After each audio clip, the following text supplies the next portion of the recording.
ترتجل بصوت وخيل فما لك في الأرض درب صحيح. അസ്സലാമു അലൈക്കും. വെള്ളി വെളിച്ചത്തിലേക്ക് സ്വാഗതം. ബിസ്മില്ലാഹി വൽഹംദുലില്ലാഹി വസ്സലാത്തു വസ്സലാമു അലാ റസൂലില്ലാഹി വഅലാ ആലിഹി വസ്വഹ്ബിഹി അൽ ഫായിസീന ബില്ലല്ലാഹ്. എന്നെ തല്ലണ്ടമ്മാവാ, ഞാൻ നന്നാവൂല. ഒരു കുട്ടി പറഞ്ഞത്രേ. എന്തിനാ എന്നെ ഇങ്ങനെ തല്ലണേ? ഞാൻ നന്നാവാൻ തീരുമാനിച്ചിട്ടില്ലല്ലോ എന്നാകാം കുട്ടിയുടെ ഭാഷ്യം. പക്ഷെ അങ്ങനെയല്ലല്ലോ. നന്നാവണം എന്നല്ലേ ചിന്ത വേണ്ടത്. ലുഖ്മാനുൽ ഹക്കീം റളിയല്ലാഹുവിൻ്റെ ഉപദേശങ്ങൾ ഖുർആൻ ഉദ്ധരിച്ചിട്ടുണ്ട്.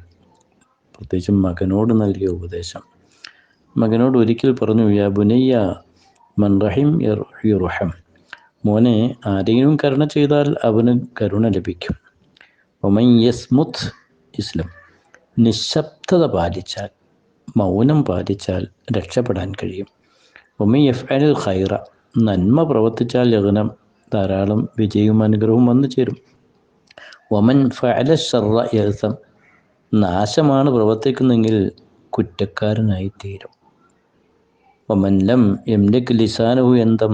നാവിനെ നിയന്ത്രിക്കാൻ കഴിഞ്ഞിട്ടില്ലെങ്കിൽ വലിയ ഖേദം തന്നെയാണ്. ഓഹോ, നമ്മൾ ചിലരുടെ പണി എന്താ? അള്ളാഹു നല്ലൊരു നാവ് തന്നിട്ടുണ്ട്, സംസാര വൈഭവം. എന്തൊരു അനുഗ്രഹമാണ്.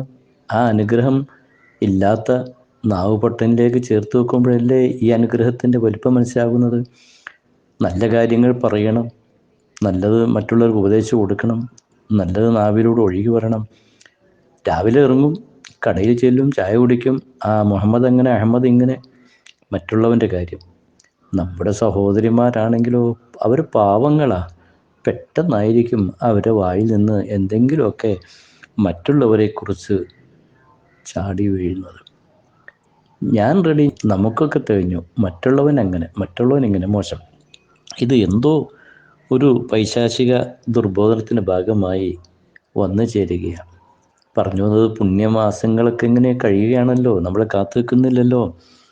നാവിനെ നിയന്ത്രിക്കൽ അതിൻ്റെ ഒരു ഭാഗം തന്നെയാണ്. മുത്തനബി സല്ലല്ലാഹു അലൈഹി വസല്ലം തങ്ങൾ ഈ സമുദായത്തോടായി 5 പ്രത്യേക കാര്യങ്ങൾ പറയുന്നത് ഇങ്ങനെ നമുക്ക് വായിക്കാം. 1, ജനങ്ങളെക്കാൾ കൂടുതൽ അള്ളാഹുവിനെ ഓർക്കുക. അത് പടച്ചതമ്പുരാൻ എന്നൊരു സൃഷ്ടാവുണ്ട് എന്ന് ഓർമ്മയുണ്ടാകണം. ദുനിയാവിനേക്കാൾ കൂടുതൽ പരലോകത്തെ ഓർക്കണം. ദുനിയാവ് നൈമിഷികമല്ലേ, പെട്ടെന്നങ്ങ് തീരും. വരാനിരിക്കുന്ന ലോകം എത്ര വിശാലമാണ്. അങ്ങോട്ടല്ലേ പോകേണ്ടത്.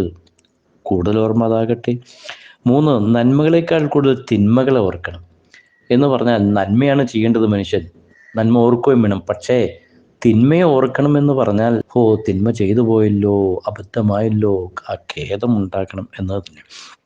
4, ജീവിതത്തേക്കാൾ കൂടുതൽ മരണത്തെ ഓർക്കുക. ജീവിതം നൈമിഷികം തന്നെയാണ്. മരണമെന്നൊരു മഹാസംഗതി അഭിമുഖീകരിക്കാനുണ്ട്. എപ്പോഴും ആ ഓർമ്മയുണ്ടാകട്ടെ. 5, മറ്റുള്ളവരുടെ ന്യൂനതകൾ അത് ഓർക്കുന്നതിനേക്കാൾ കൂടുതൽ സ്വന്തം കുറവുകൾ, ന്യൂനതകളാണ് ഓർക്കേണ്ടത്. നമ്മിൽ ഒരുപാട് പോരായ്മകളുണ്ട്, അഴിബുകളുണ്ട്, എന്നാൽ മാറ്റേണ്ട കാര്യങ്ങളുണ്ട്. ഇതൊന്നും ഓർമ്മിക്കാൻ പലർക്കും നേരമില്ല. പിന്നെയോ മറ്റുള്ളവരുടെ കുറവും കൂടുതലുമൊക്കെ ഇങ്ങനെ നോക്കി നടക്കും. അത് ഒരു നല്ല ഏർപ്പാടല്ല എന്നതാണ് പറഞ്ഞത്. എത്രയോ സ്ഥലത്ത് ഖുർആനിലും ഹദീസിലും ഗീബത്ത്, നമീമത്ത്, ഏഷണി, പരദൂഷണമൊക്കെ വേണ്ട, അതിൻ്റെ അപകടങ്ങൾ, അത് വലുത് എന്നിങ്ങനെ അനവധി തലങ്ങളിൽ നമ്മെ ബോധ്യപ്പെടുത്തുകയാണ്. പക്ഷേ എന്തുകൊണ്ടോ അതൊക്കെ അങ്ങ് പെട്ടെന്ന് മറന്നു പോകുന്ന വളരെ ദുഃഖകരമായ ഒരു സാഹചര്യം. സൂഫി ലോകത്തേക്ക് നമ്മളൊന്ന് കടന്നു ചെല്ലുമ്പോൾ നൂറുകണക്കിന് ആയിരക്കണക്കിനുണ്ട്. ഒരു കൊച്ചു കാര്യം, മഹാനായ ഇബ്രാഹിം ഇബ്നു ഹംദൻ റളിയല്ലാഹു അൻഹു ലോകപ്രശസ്തനായ തത്വജ്ഞാനിയാണല്ലോ. അദ്ദേഹത്തോട് ഒരിക്കൽ ഒരാൾ ഒരു ഉപദേശം തേടുക. അയാൾ വന്നിട്ട് പറഞ്ഞു, ഞാൻ എൻ്റെ സ്വന്തം ശരീരത്തോട് ഒരുപാട് അക്രമം കാണിച്ചു എന്ന് വെച്ചാൽ ഞാൻ വേണ്ടാത്തതൊക്കെ ചെയ്യുന്നു. അതുകൊണ്ട് അവിടുന്ന് എന്നെ ഒന്ന് ഉപദേശിച്ച് തരണം. മഹാനവറുകൾ പറഞ്ഞെന്താ?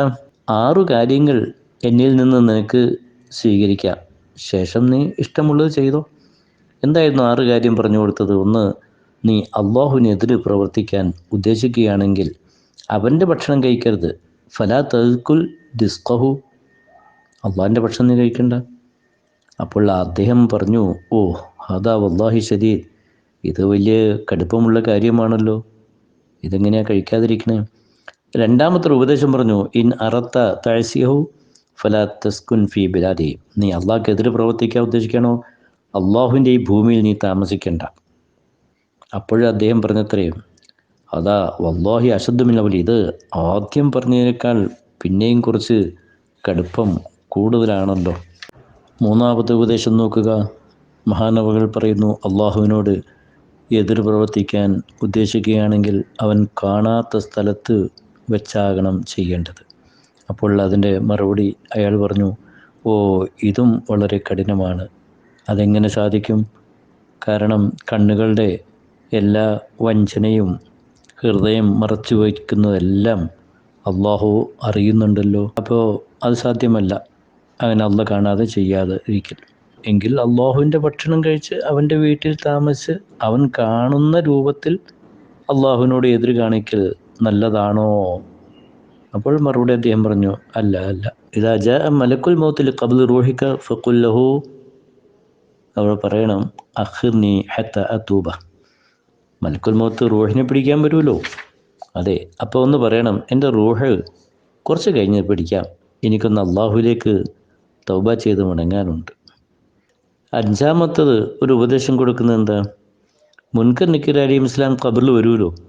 ഇദാ ജാഅ മുൻകർ വ നക്കീറുൻ ഫദ്ഫഉഹുമാ അൻ നഫ്സിക്. അപ്പോൾ മുൻകർ നക്കീറെ അവിടെ നിന്ന് തടഞ്ഞു നിർത്തണം, ഇപ്പം എന്നോടൊന്നും ചോദിക്കണ്ട എന്ന് പറയും. അപ്പോൾ ഇദ്ദേഹം പറഞ്ഞു, ലാ താഖത ലി ബിഹിമ, ഓ ഇത് 2 കാര്യം നടക്കുന്ന കാര്യമല്ല. പിന്നെ മഹാനവറുകൾ പറയുകയാണ്, നീ അള്ളാഹുവിൻ്റെ മുന്നിൽ നിൽക്കുമല്ലോ, ഇത് അവക്കത്ത വൈനേദില്ലാഹി അസ്സ വജല്ല വഅമറ സബാനിയത യജുറുക ഇലന്നാർ. അള്ളാഹിൻ്റെ മുന്നിൽ നിൽക്കുന്ന അള്ളാഹ് സബാനിയാക്കളോട് പറയും, അവനെ പിടിച്ച് നരകത്തിലേക്ക് ഇട് എന്ന് പറയുമ്പോൾ ഫഖുൽ, നീ പറയണം, ലാ തഅ്മുർ, അള്ളാഹിനോട് അങ്ങനെ കൽപ്പിക്കൊന്നും വേണ്ട. ഇത്തരം കാര്യങ്ങളങ്ങ് കേട്ടപ്പോൾ മഹാനവറുകൾ മുന്നിൽ വെച്ച ബക്കതി അന അസ്തഗ്ഫിറുല്ലാഹ്, അള്ളാഹുവിലേക്ക് ഖേദിച്ച് മടങ്ങിയെന്ന് മഹാനവറുകളെക്കുറിച്ചുള്ള ചരിത്രത്തിൽ നമുക്ക് വായിക്കാൻ കഴിയും. ഇവിടെ ഒരുപാട് കാര്യങ്ങൾ, മറ്റുള്ളവരുടെ ന്യൂനതകൾ അത് നമ്മൾ നോക്കി നടക്കേണ്ട.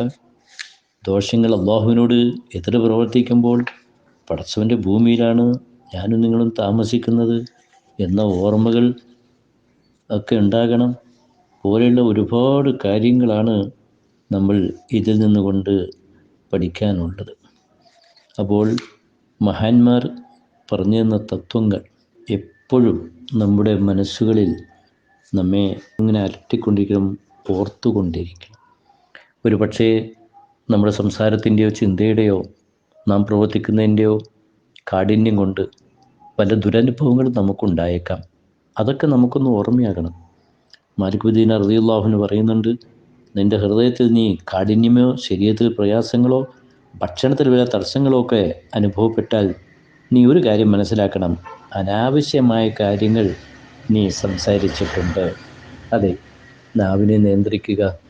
ഇതാ വിശുദ്ധ ശഅബാൻ റജബ് പോലെ വിടയാവുകയാണ്. ഇനി പുണ്യ റമളാൻ കടന്നു വരികയാണ്. ഖേദിക്കണ്ടേ, ദുഃഖിക്കണ്ടേ, മാറ്റങ്ങൾ വരണ്ടേ, നാം നമ്മുടെ കുടുംബവും നന്നായി തീരണ്ടേ, ആത്മീയയിലേക്ക് അടുക്കണ്ടേ, ആധ്യാത്മികതയിലേക്ക് അടുക്കണ്ടേ, വേണം, അതിലൊരു സംശയവുമില്ല.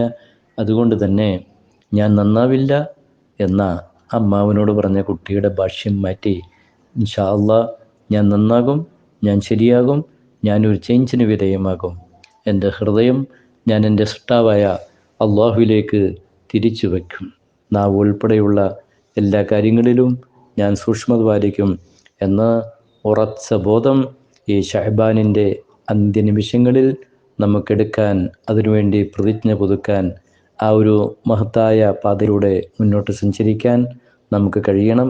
ജഗന്യന്താവായ അല്ലാഹു അനുഗ്രഹിക്കട്ടെ. വആഖിറു ദഅവാന അനിൽ ഹംദുലില്ലാഹി റബ്ബിൽ ആലമീൻ.